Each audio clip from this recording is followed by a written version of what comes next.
at night we'd go back to our digs and I'd be taking their costumes and putting them on the radiator and turning up full blast and stinking the place out with this rotten, wet, woolen smell. But that's part of it. So the interview where we're aiming for a pretty good is officially now started. Giles, how you doing today? I'm good, thank you. It's an absolute pleasure to be here. Pleasure to chat to you. It's a privilege to chat with you as well. Now, we just spoke about it. Surviving the Outside might be the next horror movie that we have to go through. Yep, and it could be a good title, Surviving the Outside. I think I'd probably watch that. Though at the moment, and this is what's really interesting, I think, about films coming up, is are there going to be so many films about COVID and infestation and getting diseases, and we're going to get a bit sick of them? I think what we really want is some fun comedies. So maybe we should write a comedy called Surviving the Outside. We were just speaking about it a moment ago, Giles, over across the pond and over in London. London right now? Correct. I'm in London right now. I'm in North London. Gorgeous, wet, rainy North London. Yeah, and we haven't been outside in a while, so just I think getting used to being outside again is going to be a different type of thing. I think it's going to be really weird. I think either we'll all just go crazy and it'll be like Ibiza and everyone will be drunk and asleep on the streets at 4 a.m. and at 10 a.m, or we're all going to be really sensible and we're going to go, no, I'm going to do this sensibly. I think I know which one's going to happen, but I think we know which should happen, but technically it won't. As long as we can get back to making films, as long as we can be sensible within that and the boundaries within trying to make feature films, then I'm happy. I think I've missed it so much. I've missed being on set so much. Well, one of the beautiful things about film is that after recording, there's so much process that still needs to take place that luckily there's been a lot of work still happening behind the scenes in the film industry, even if it's not necessarily being on set, which is, I know, what so many of us love so much is that moment of being on set. However, you have a couple of projects that are releasing right now. The Dare, which is out right now, and Arthur and Merlin's trailer just released. Let's start off talking about The Dare, because I wanted to thank you for the lack of sleep that I had yesterday after watching the trailer for this horror movie. Where did the concept for this movie come from for you? And tell me a little bit about just the film as a whole. Absolutely. So The Dare is out now in the US and Canada, but it's out in the UK and I think other territories around Europe in October. So it's a real mix. And then in between that, I've got Arthur and Merlin, Knights of Camelot released. So it's like a crazy, crazy year. The Dare came about because I was trying to make various other films. I'd spent 8 years trying to make a feature film. And so many things went wrong. So many issues happened. Cast fell down. Producers weren't right. I'll say that politically correct word. And there were so many problems and issues during that whole time. I wasn't ready. I wasn't prepared to make a feature film either. I thought I was, but now looking back, I probably wasn't. But during that time, there was always a nagging doubt, a feeling of why can't I make a feature film? What is happening? So I set out to make something much cheaper. Something that didn't need stars, that didn't need a big budget, something that I could do in my attic if I had to. So first of all, I started with a drama, but that was really difficult to get made. And then 2 ideas I had in a little notebook of mine that I constantly write notes in, not this notebook. I wish I could still find this damn notebook because there's some other good ideas in it. But there was 2 ideas in this. This must have been about 5 years ago.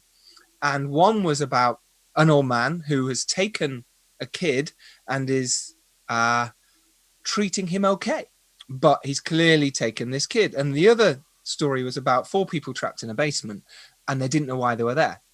And they've been in my little book for ages. And I said to myself one day when I was trying to find a story, a film to make that I could write, that I owned, suddenly I read these 2 ideas and I went, why don't I just stick them together?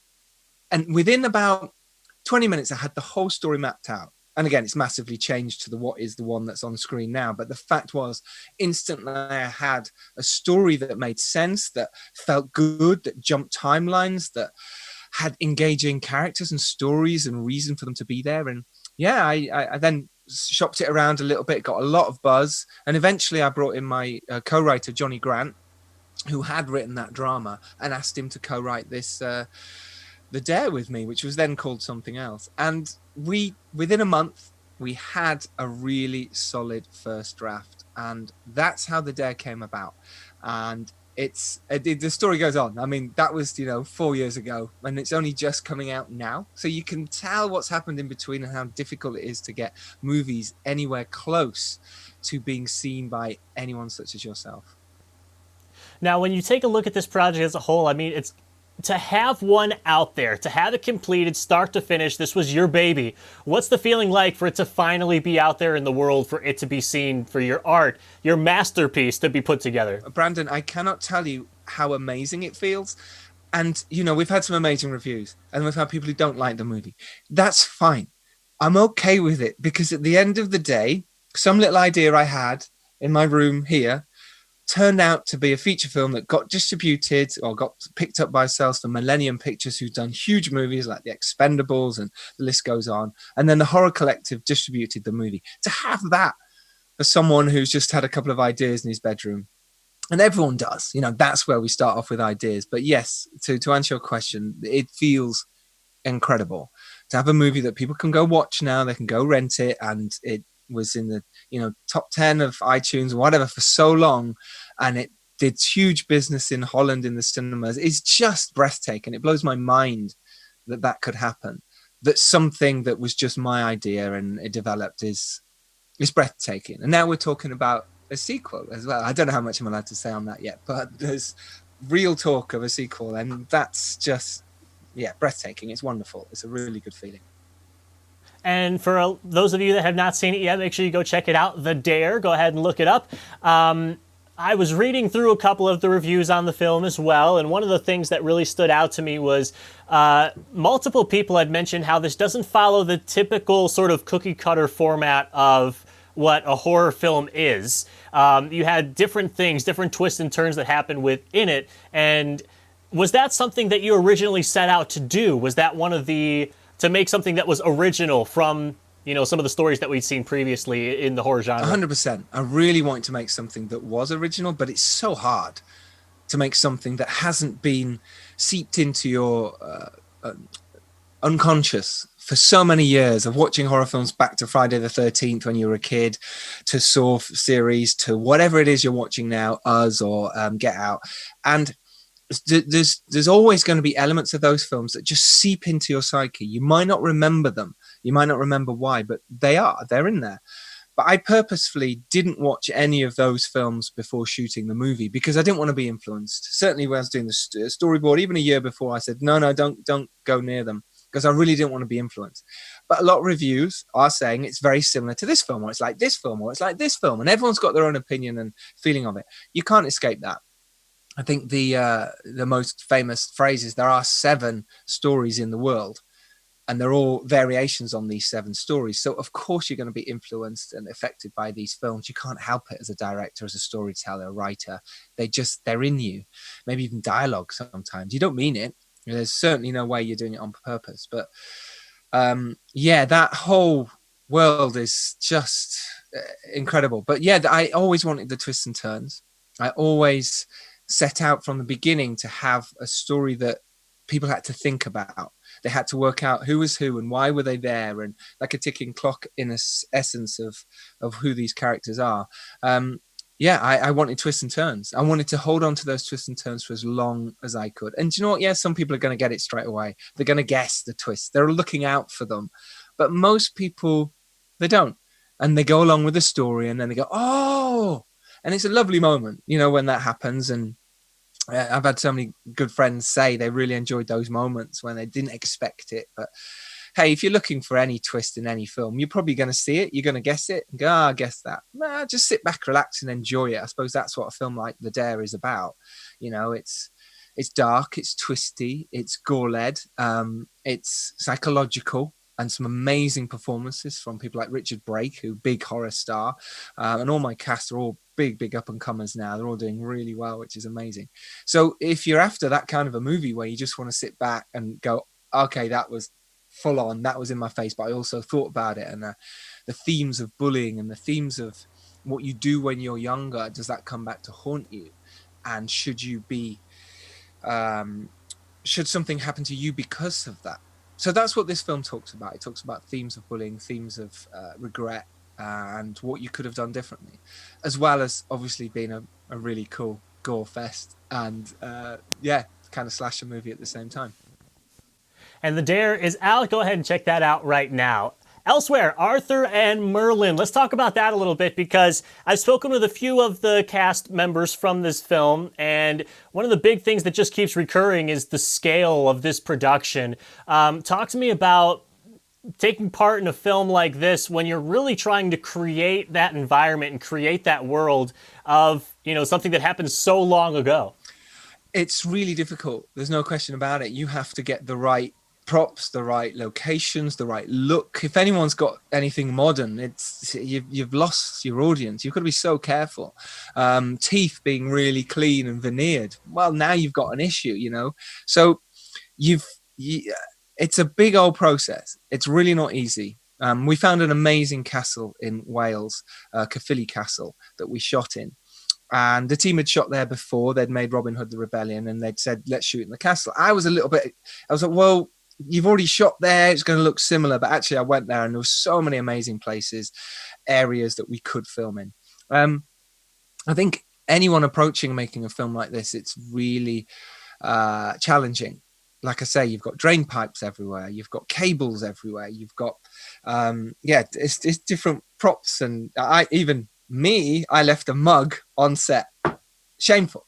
I mean, other people were doing this. I was like Game of Thrones a moment where I left my mug on set, and no one noticed it because it was a big battle scene. It was only in one take, but in the edit, that was the take I wanted to use.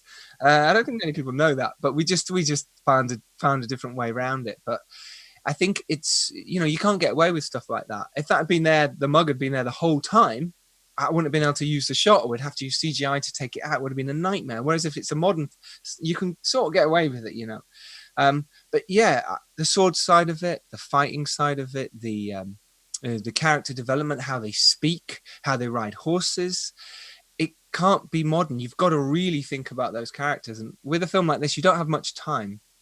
You don't have big rehearsal time. You don't have enough prep time, really. This isn't a Guy Ritchie big blockbuster. This isn't a Ridley Scott big blockbuster. This is, it's a really cool indie film. But therefore, you've got to compromise constantly on where you can shoot. We had dog walkers walking through the back of shot most of the time. Hiya, you've got to work out, okay, well, let's wait, or let's try and get the dog to move, and all this sort of stuff when you're in the middle of a scene, a big battle scene or whatever, and you can't control the public. It's not yours to do. So it's a wonderful story, though. Thoroughly enjoyed shooting it. I thoroughly enjoyed making it. The team were amazing. And it's a really interesting take on Arthur's journey, on him coming back to Camelot.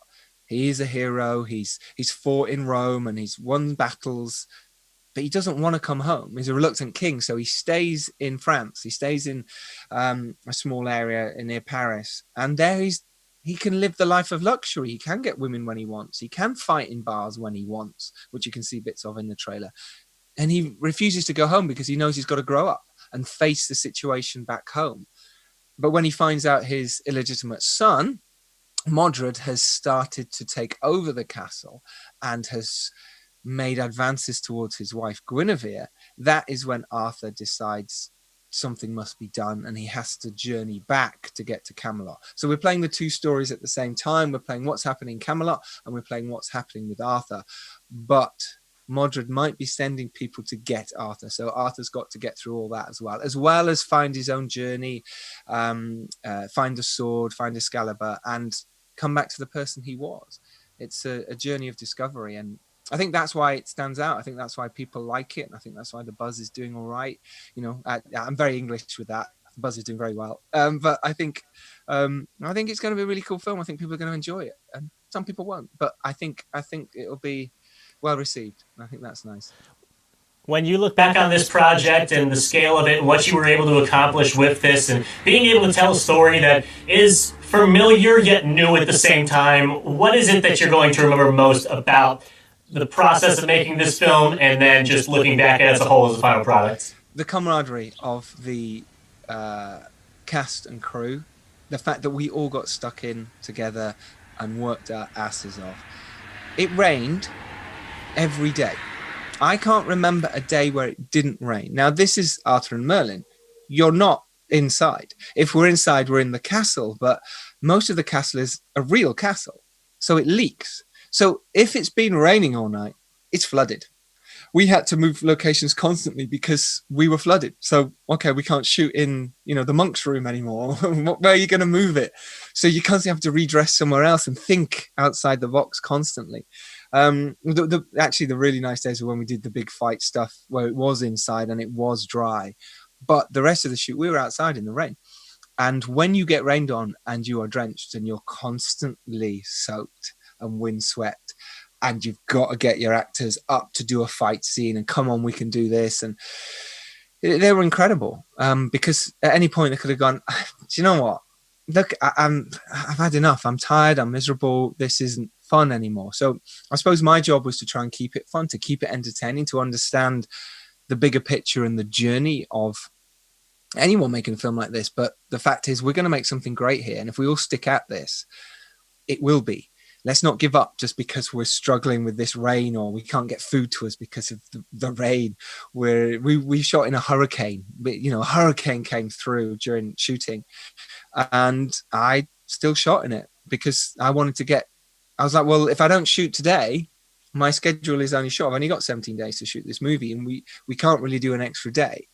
In the end, we managed to squeeze, I think, half a day out because the hurricane was so bad we couldn't get all the scenes done.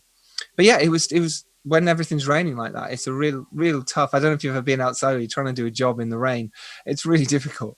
But I think the main thing I'll take from it is my crew and my casts. I'll remember it forever. You just see them all. If I'm going to run out in the rain and go, guys, come on, let's go do this. And they see my DP Andy running out with his camera getting soaked. The actors are going to follow suit. And it was amazing to see them all trooping out in their gear. And just doing it and delivering an amazing performance. At night, we'd go back to our digs and I'd be taking their costumes and putting them on the radiator and turning up full blast and stinking the place out with this rotten, wet, woolen smell. But that's part of it. That's part of the dream. There's so many costumes that our wonderful costume department couldn't do them all. So we just all chipped in. Actors did it too. And that's what I remember from it.